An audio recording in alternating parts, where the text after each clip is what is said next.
Olá pessoal, estamos aqui com um vídeo muito especial, um episódio sobre feminismo, que é algo que eu amo falar. Estou aqui propriamente, vestida de vermelho, justamente para falar sobre isso, para nós mulheres e não só para nós mulheres, para você que é homem também e precisa, conhecer sobre o feminismo e principalmente sobre a ótica cristã. Nós podemos ser feministas sendo cristãs?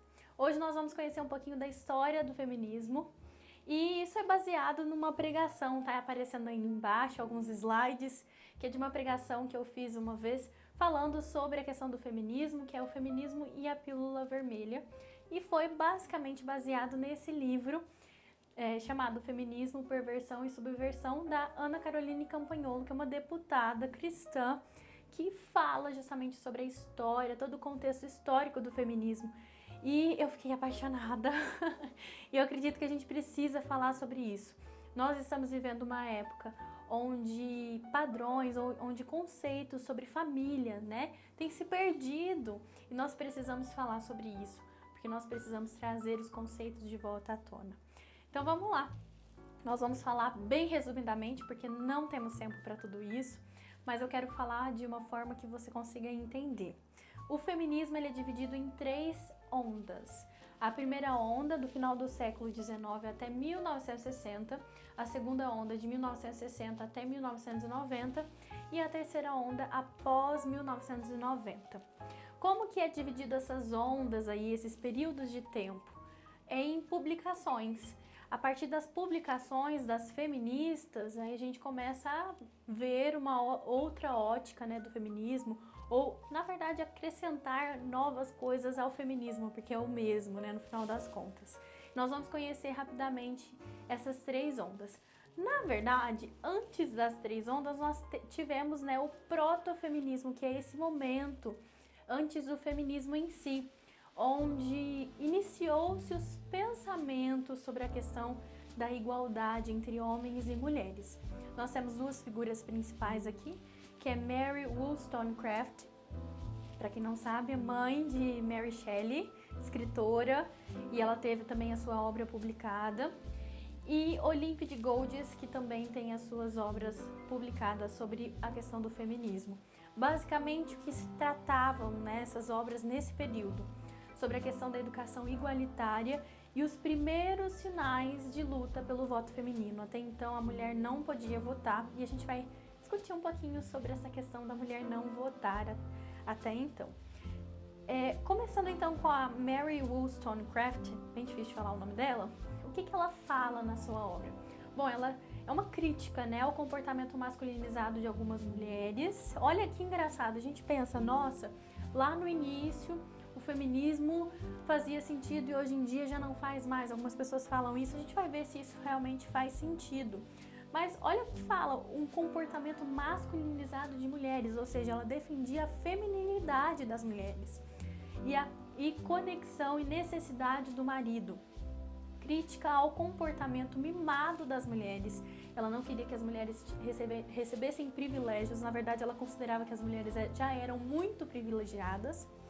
E o desejo de que as mulheres e homens valorizem mais a castidade, combatam a promiscuidade e libertinagem e busquem a modéstia.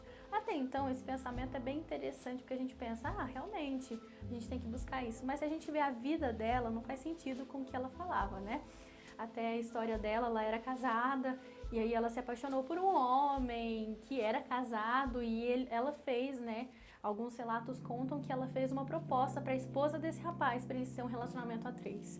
Olha só, a promiscuidade que ela combatia estava aí à tona.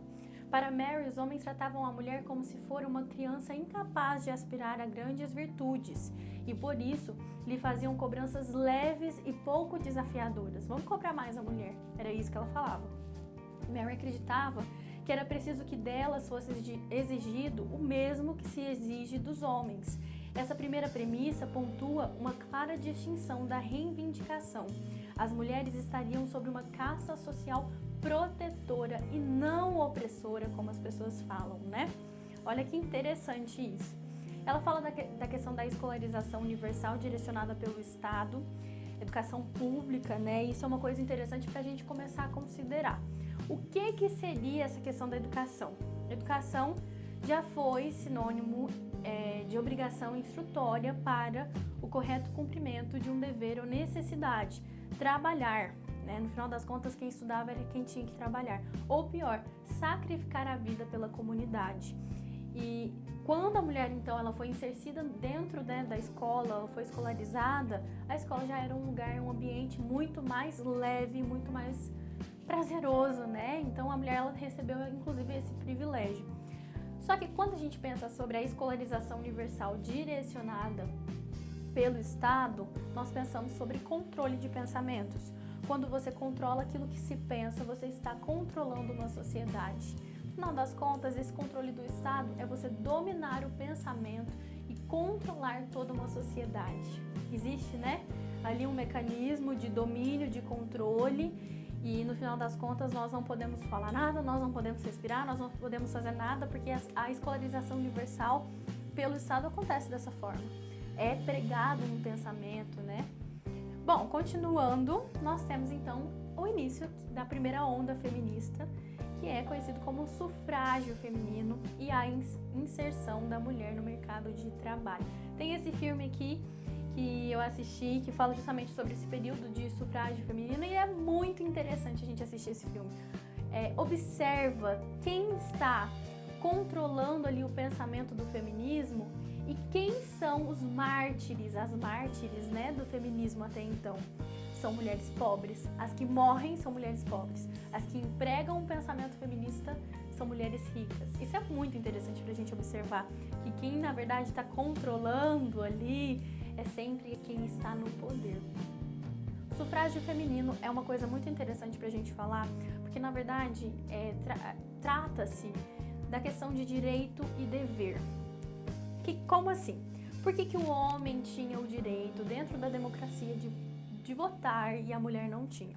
O homem conquistou esse direito através de uma guerra que aconteceu. Se você estudar, você vai perceber isso. E aí, com isso, o homem recebeu o direito de votar, escolher ali os seus líderes, né? Mas ele deveria ter o dever, a incumbência de ir para a guerra, se fosse necessário, né? Servir ao exército. Então, na verdade, com um benefício havia um malefício para o homem. No entanto, as mulheres queriam igualdade, né? E as mulheres queriam o direito, mas não queriam e nunca quiseram o dever de ir à guerra. Nunca quiseram. É importante ressaltar que realmente em todo o Ocidente o direito à cidadania plena através do voto estava interligado ao dever de servir ao Estado, estando à disposição do exército. Está relacionado. O fato é que todos ignoram, houve um enorme movimento de mulheres contra o sufrágio em diversos países, justamente pelo medo. Ai meu Deus, eu não quero ir para a guerra, e agora o que eu vou fazer?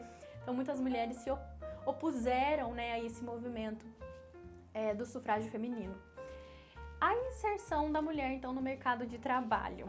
Na verdade, né, as pessoas falam, a gente ganhou esse direito de trabalhar. Não vejo muito como uma coisa muito benéfica, não. Na verdade, foi uma necessidade ao invés de um direito. Porque estávamos vivendo um período de uma sociedade pós-guerra. Homens foram para a guerra, morreram. Mulheres estão sozinhas com seus filhos. O que elas vão fazer? Vão ter que trabalhar. É essa a realidade daquela sociedade. Elas tiveram. Foi uma necessidade de trabalhar e não um direito, como se diz, né? Acontece, né, uma emancipação econômica através disso. Esse autor aqui, Bernardo Pires Custer, diz: as mulheres conquistaram não o direito de trabalhar, mas o dever de sempre trabalhar. Isso é muito, muito, muito triste. Bom, continuando aqui. Quando as mulheres chegaram ao tão sonhado mercado de trabalho, ele já era um mercado de trabalho e não mais de escravos. Porque o trabalho até então para o homem era um ambiente completamente diferente da realidade que a mulher foi inserida. E olha que não foi uma realidade muito legal, né? Aquele período, né, das indústrias, das fábricas, não era já um lugar muito, muito ideal, né, para as mulheres. Mas para os homens ainda foram foi pior. Então imagina o que o homem enfrentou antes da mulher realmente receber esse direito, como se diz.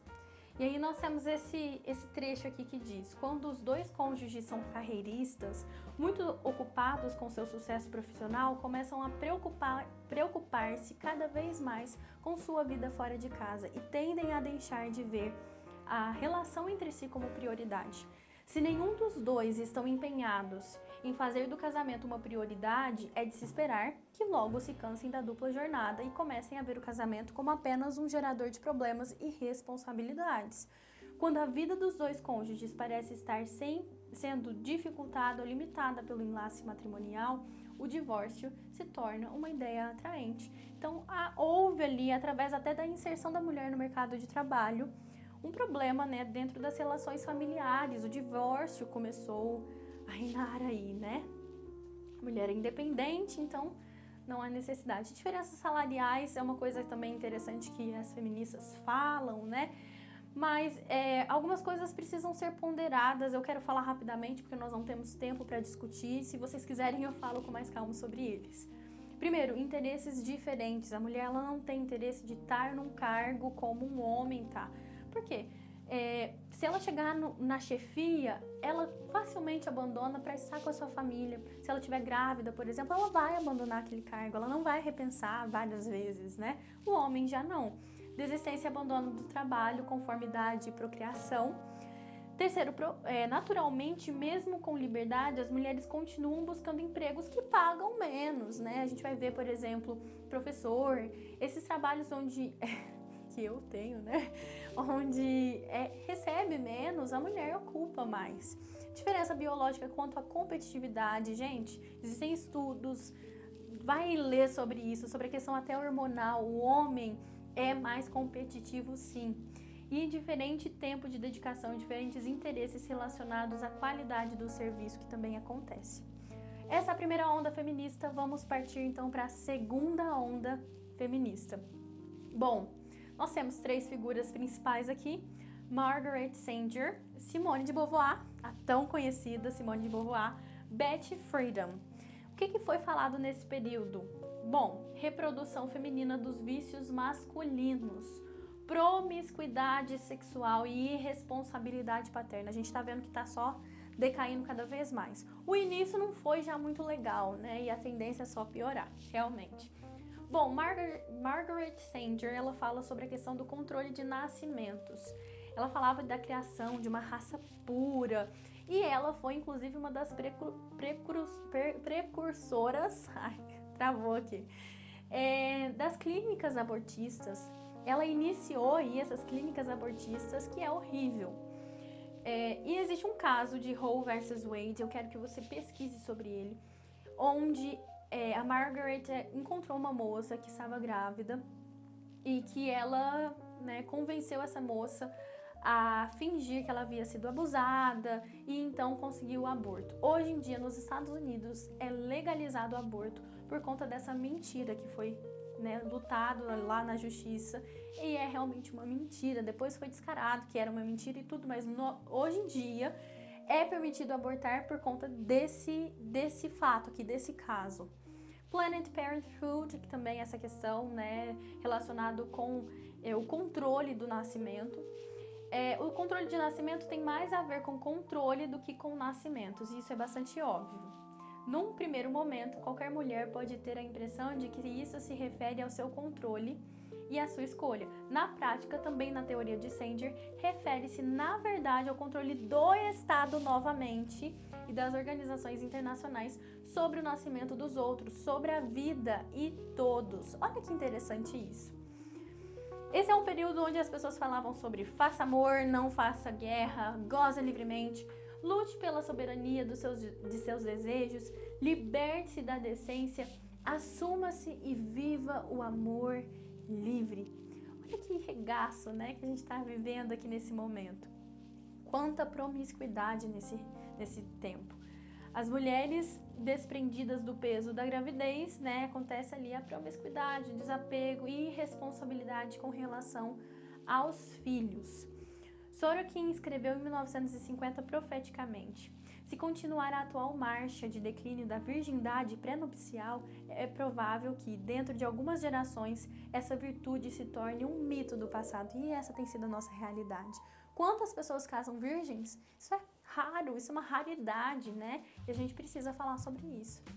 Simone de Beauvoir, né, a tão famosa Simone de Beauvoir, disse, né, enquanto a família, o mito da família, isso está no livro dela, o mito da maternidade e o instinto maternal não forem destruídos, as mulheres continuarão a viver sob opressão.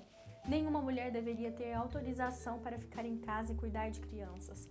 A sociedade deveria ser totalmente diferente. As mulheres não deveriam ter essa opção precisamente porque, se tal escolha existir, demasiadas mulheres a seguirão.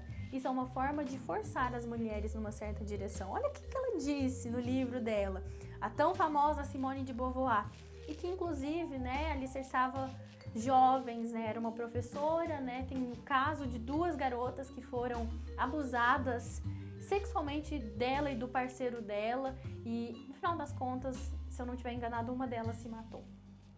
Terceira onda feminista, caindo cada vez mais, o declínio, ideologia de gênero e sexualidade, o padrão lésbico e gay e ódio ao cristianismo implantado. Podemos ser feministas e cristãs? Claro que não. Judith Butler é uma das figuras aqui, Alfred Kinsey e John William Money. Vamos lá.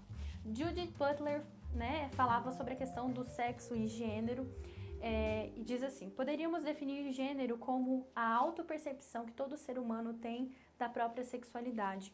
Essa autopercepção não coincide, segundo as feministas, com a sexualidade biológica e varia com o tempo. A opção de gênero não é uma escolha que se faz de uma vez por todas na vida e pode mudar quantas vezes quisermos. Olha o que eles falam, né? Mais do que escolha, trata-se de uma espécie de construção nunca acabada. Não escolho entre algo que outrem determinou, mas me oriento de maneira sempre fluida e aberta para o meu desejo. O gênero é performativo. Não existe diferença entre homem e mulher. Não se nasce homem, não se nasce mulher. A cultura e a sociedade nos tornou homens e mulheres mediante a imposição de comportamentos e padrões heteronormativos. Gente, uma bagunça. E aí aqui é a parte que eu acho mais interessante. O fato de... Então, por que a gente tem feminista, né? Se já não tem homem e mulher, parece que já vira uma bagunça tudo isso daqui. Se não existe homem e mulher, a luta é pra quê? Né? É engraçado isso. Alfred Kinsey, né? Para Kinsey, toda manifestação ou prática sexual é aceitável e expressa os impulsos naturais dos seres humanos. Olha que interessante. Assim como os animais são incapazes de realizar atos sexuais e morais, nós apenas seguimos instintos em busca de um prazer que pode ser alterado em relações homossexuais, incestuosas ou adúlteras, sem deixarem de ser normais. Olha que declínio cada vez maior. Ai, eu não consigo nem pensar. E nós temos John Money, o queridíssimo John Money, que era um médico, esse rapaz aqui. Tem a foto do lado de gêmeos, você consegue observar. Esses gêmeos aqui, eu não me recordo exatamente o nome deles, você pode procurar sobre esse caso. Um dos bebês teve uma doença no pênis, né, no órgão genital, e aí esse órgão foi mutilado, né? Aconteceu essa tragédia, né, com essa criança. Eram 2 meninos e aconteceu isso com um dos meninos, e o John Money, nas suas pesquisas, fala para a mãe, para essa mãe, para esse pai, então tratar essa criança como se fosse uma menina, fazer um teste, né? Vamos tratar esse menino como uma menina e o outro como um menino. Vamos fazer esse teste e tudo. E dentre as coisas que eles tinham que fazer, tinha até assim, fazer sexo na frente das crianças. Horrível, é um caso repugnante de se ler e de se ouvir falar, é horrível. No final das contas, o que aconteceu com esse menino? Ele entrou numa depressão terrível e se matou. Essa é a realidade, né? Não existe homem, não existe mulher, né? E existe essa confusão mental que é empregada e é falada para tudo quanto é lugar. Eu fico com tanta raiva. Mas enfim, esse é o feminismo. É isso que a gente precisa saber sobre o feminismo, brevemente contado, os principais ali nomes, né, de cada uma das ondas que publicaram, e aqui tem relatos das publicações. Eu tô lendo coisas que foram publicadas por essas pessoas, e aí a gente vê a vida também, porque a gente não pode só ponderar o que a pessoa fala, mas o que ela faz também. Gente, é um declínio da sociedade. Se você fala que você pode ser cristã e feminista, você tá se iludindo de uma forma e numa proporção que é até lamentável. Não dá para nós sermos feministas e cristãs. Na verdade, quando nós somos cristãs, nós estamos lutando pela família, nós estamos lutando pelos valores que Cristo entregou nessa sociedade e vai completamente contra tudo isso que nós ouvimos aqui agora. Mas enfim, pesquise, vá a fundo, vê se o que eu estou falando realmente faz sentido. Leia o livro que eu indiquei aqui no começo, da deputada Ana Caroline, e você vai ver que profundidade, sabe? E é incrível, eu fiquei realmente, muito mexida com tudo isso. Mas por onde que iniciou, então, toda essa essa trajetória, na verdade, minha com a questão do feminismo e conhecendo? Na verdade, começou com um documentário que a minha irmã falou pra mim assistir, chamado The Red Pill, feito, por essa moça, Casey J, que é justamente chamado A Pílula Vermelha, o nome desse documentário, que é baseado, numa cena do Matrix, onde é oferecido para ele 2 pílulas, uma vermelha e uma azul, e aí fala que se você tomar a pílula azul, você vai para o mundo das maravilhas, por isso que tem até a Alice caindo ali, por conta dessa questão. No entanto, se ele tomasse a pílula vermelha, ele ia conhecer a realidade. E o que a Cassie faz nesse documentário é mostrar a realidade do feminismo. Ela era feminista até então, e ela vai até alguns antifeministas para conversar com eles e desmascará-los, mas na verdade ela descobre o contrário. Qual era a realidade dos homens e por que eles lutavam contra o feminismo e o que na verdade era o feminismo. E não eram só homens, se você assistir o documentário você vai ver que tem muitas mulheres também antifeministas. Eu posso me considerar como uma delas. E a realidade que esse documentário me trouxe mexeu muito comigo. Nós temos lutado, nós vivemos uma sociedade que tem lutado pelos direitos das mulheres. No entanto, se nós formos a fundo e descobrir a realidade, nós vamos ver como, na verdade, os homens são muito mais oprimidos, vamos dizer assim, do que as mulheres.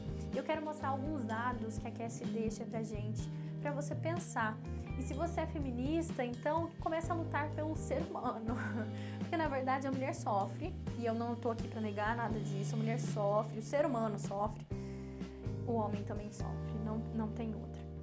Bom, alguns dados pra você, feminista, pensar. Mortes no local de trabalho, 93% são homens. Disparidade na condenação, 63%, mais tempo de prisão pelo mesmo crime que mulheres. Educação, 38% são homens e está diminuindo. Pensa, sociedade 100%, significa que a gente tem quase aí 70% mulheres, 62% mulheres e o restante tudo, esse pouquinho, é homem. Os homens são aproximadamente 78% de todos os suicídios em todo o mundo. 4 de 5 suicídios são homens. A gente não fala dessa realidade, gente. Há mais de 2.000 abrigos de violência doméstica para mulheres nos Estados Unidos, mas apenas 1 para homens. Olha essa realidade. No entanto, vários estudos de boa reputação mostram que homens têm a mesma probabilidade de serem abusados. Nós vimos o caso do Johnny Depp recente, então você não vai ter como negar isso daqui, não. Os homens são muito mais propensos a perder seu filho em uma batalha de custódia. É triste porque até o documentário mostra um caso assim que é muito triste a gente ver um pai sofrendo e querendo filho e ele não poder.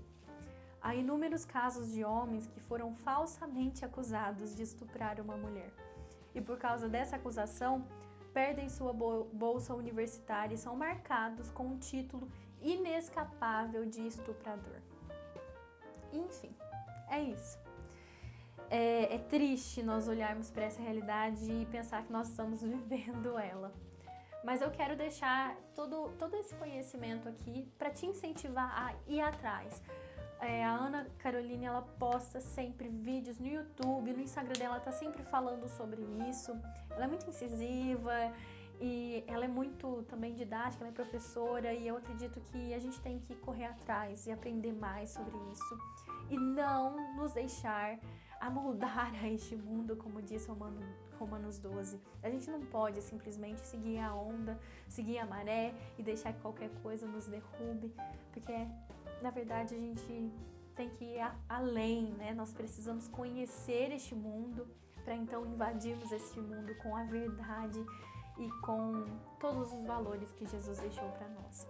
E eu queria deixar aqui esse vídeo, né, para que você possa estudar e ir além, e manda aí pro pessoal, porque eu acredito que nós precisamos falar sobre isso. A gente precisa, né, parar de ficar calado, tanto tempo calado. A gente precisa declarar a verdade, e é assim que eu quero fazer. E você pode fazer isso também compartilhando com outras pessoas, deixando o seu joinha aí, se inscrevendo no canal, porque eu quero também trazer várias coisas. Comenta se tem alguma coisa que você quer que eu traga também. Eu estou aberta para sugestões e a gente quer crescer, né? Nos siga também no Instagram, @podefalarletícia. Eu tô sempre falando alguma coisinha por lá também. E é isso, semana que vem nós voltamos com um episódio com um convidado especial. Então, até lá. Tchau!